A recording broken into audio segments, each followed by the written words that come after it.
Walong oras na water service interruption mararanasan ng Maynilad customers sa ilang bahagi ng Quezon City. Ayon sa Maynilad, ipatutupad yan alas 10 ng gabi hanggang alas 6 ng umaga sa iba't ibang araw para sa mga piling barangay. Simula mamayang gabi na yan sa 3 barangay. May ilang barangay namang mararanasan yan bukas o sa Huwebes, sa Biyernes o sa Sabado. Para yan sa pressure test na gagawin ng Maynilad para mapanatili ang maayos na kondisyon ng distribution system sa West Zone.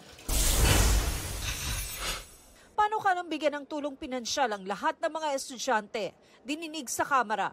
Sa panukala ni Batangas 2nd District Representative Jervy Luistro, lahat ng pre-elementary students ay bibigyan ng 1,000 pesos kada academic year.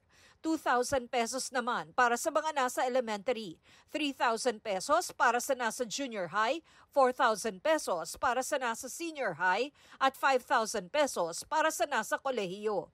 Kung may isa sa batas, sabi ng Department of Education, 68 billion pesos na pondo ang kakailanganin nila. 23 billion pesos naman para sa Commission on Higher Education. Pagkuha ng delayed na pasahod ng mga nagsarang kumpanya sa Saudi Arabia noong 2016, sisimplehan na.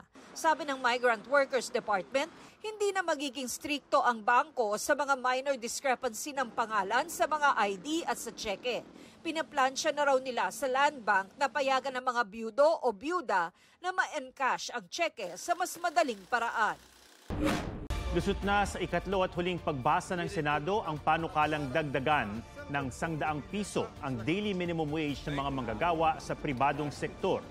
20 senador ang pumabor sa panukala, walang nag-abstain. 4 na senador naman ang hindi nakadalo sa pagdinig. Bago maisabatas, kailangan munang magpasa ng katapat na panukala ng Kamara.